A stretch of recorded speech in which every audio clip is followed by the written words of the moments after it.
जय गुरुदेव।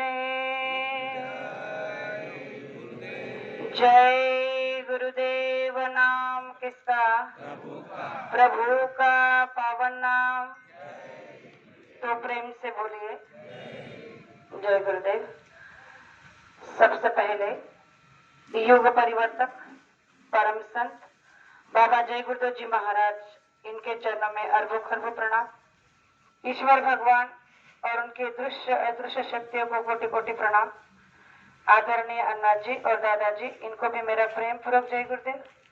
साथ ही साथ यहाँ पर उपस्थित हमारे शाकाहार प्रचार में चलने वाले सभी माता पिता भाई बहनों को, इस शिरपुर शहर के सभी ग्राम निवासियों को बड़े प्रेम के साथ जय गुरुदेव। और दूर दराज से आए हुए सभी माता पिता भाई बहनों को बड़े प्रेम के साथ जय गुरुदेव। आज ये शाकाहारी प्रचार जो हम हर रविवार को नित्य रूप से करते हैं, तो ये रविवार का आज का रविवार है, रैली का निमित्त है। लेकिन इस निमित्त में एक और निमित्त जोड़ा गया है। जो आज का सत्संग यहाँ पर रखा है वो हमारे आदरणीय गुरु भाई सिंह साहब जी, उनके बेटे का, छोटे बेटे का विवाह अभी अभी पिछले महीने में संपन्न हुआ है।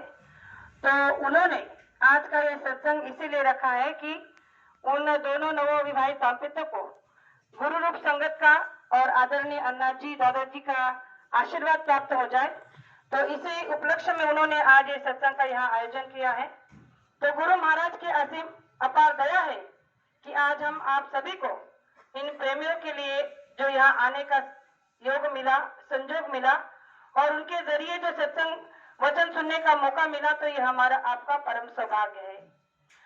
कहा जाता है कि इस मृत्युलोक में संत सदगुरु का मिलना बड़ा मुश्किल होता है और जिन्हें मिल चुके होते हैं वो बड़े परम सौभाग्यशाली कहलाते हैं।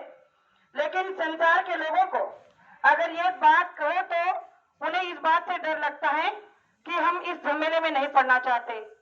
अगर हम संसारी को कहे कि भाई देखो, किसी पहुंचे महात्मा से नाम का दान ले लो और अपनी जीवात्मा को जगाने का रास्ता प्राप्त कर लो, तो जीते जी मरना आप सीख जाओगे।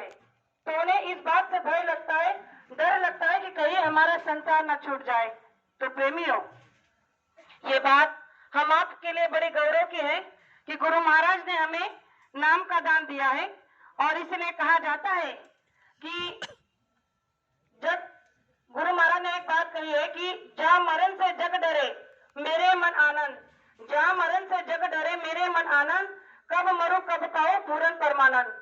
संसार के लोगों को अगर बताओ कि भाई आप किसी पहुंचे महात्मा से नाम का दान ले लो और अपने ही घर में बैठकर आप सुबह 1 घंटा और शाम को 1 घंटा ध्यान भजन सुमिरन करो, तो आपकी जीवात्मा जो जग जाएगी और जीते जी परमात्मा का दर्शन आपको हो जाएगा। तो इसे जीते जी मरना कहते हैं। तो इसीलिए कहा जा गया है कि जहाँ मरण से जग डरे, ये संसार जिस मरने से डरता है, तो एक साधक, एक सत्संगी इस बात के लिए अभिमान करता है कि कब मरो कब पाओ पूर्ण परमानंद। एक सत्संगी, एक साधक ये कहता है कि इस मरण को, यानी इस अनुभूति को मैं कब मतलब अपना अनुभव करूं और कब इसे प्राप्त करूं। ये अनुभव केवल एक सत्संगी के लिए बहुत बहुत बड़ा होता है। तो प्रेमियों, हम आप बड़े परम सौभाग्यशाली है कि गुरु महाराज ने हमें इस अनुभूति का अनुभव दिया है। नाम का दान देकर हम आप लोगों को जीते जी मरना सिखा दिया है। और ये साधना, ये क्रिया जब हम अपने घर में बैठकर करते हैं तो इससे हमारा जो है लोक और परलोक दोनों सुधरता है। तो आप कहोगे लोक और परलोक कैसे सुधरता है? तो इसमें गुरु की असीम दया बनी रहती है कि अगर हम किसी हमारे भौतिक संसार के काम को लेकर बड़े चिंतित होते हैं या किसी काम को लेकर परेशान होते हैं, तो गुरु महाराज ने कहा है कि अगर सबसे पहले प्रायोरिटी आप अगर सत्संग को देते हैं तो गुरु महाराज ने कहा कि आपका परलोक और परलोक दोनों सवर जाएगा। लेकिन आज देखा जा रहा है कि हम आप जो है, हम सबसे ज्यादा प्राधान्य, सबसे ज्यादा महत्व हम संसार को देते हैं और परमात्मा को कम। तो गुरु महाराज ने कहा कि जब सबसे पहला आपका जो भी समय है, जो भी आपके विचार है, वो केवल और केवल गुरु के प्रति होना चाहिए, क्योंकि गुरु प्रतिपल और हर क्षण हमारे साथ अंग संग रहते हैं। इसका कोई प्रमाण तो होगा। तो एक उदाहरण देकर गुरु महाराज ने हम आप लोगों को समझाने की कोशिश की थी कि गुरु हमारे दुख तकलीफ में, संकट में कैसे हमारे रहते हैं। तो एक उदाहरण देना चाहती हूँ कि एक केकड़ा था जो समुद्र में रहता है। वो केकड़ा और समंदर की बड़ी गहरी दोस्ती थी।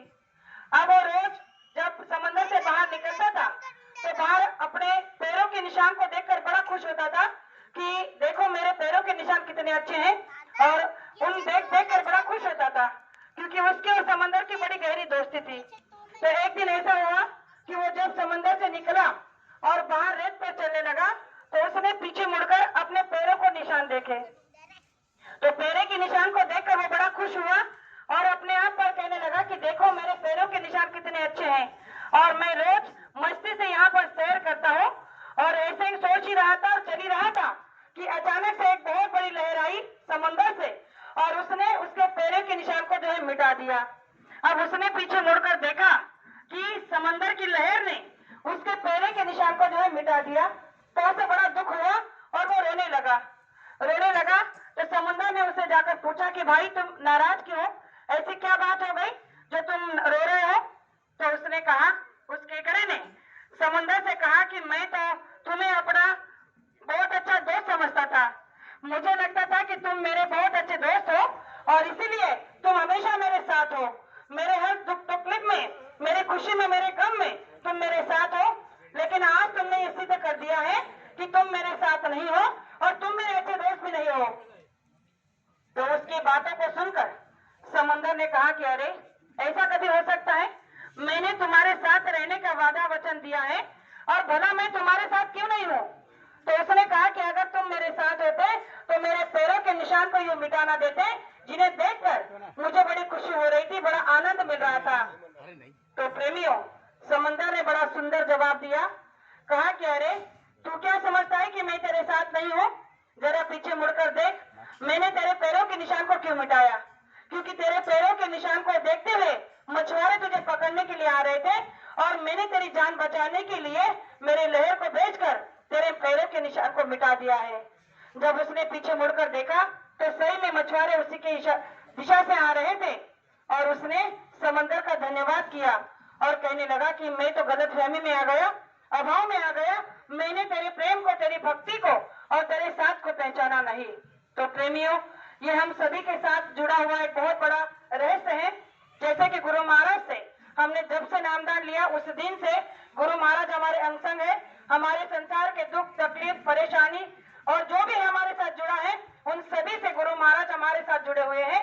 तो ये कभी ना समझे कि कोई दुख आ गए, तकलीफ आ गई, परेशानी आ गई तो गुरु महाराज हमारे साथ नहीं, या उनकी दया हम पर नहीं। तो उनकी दया, उनका साथ बराबर हमारे साथ है। तो इस बात पर हमें कभी भी शंका नहीं करनी चाहिए। तो आज के दिन जो दो बातें रखी, हो सकता हो कहने में एक आध शब्द सा निकल गया हो जो मुझे नहीं कहना चाहिए था, तो मुझे आपकी छोटी बेटी समझकर माफ करना, इसे आशा करती हूँ। और मेरे दो शब्द को यही विराम देना चाहती हूँ। जय गुरुदेव।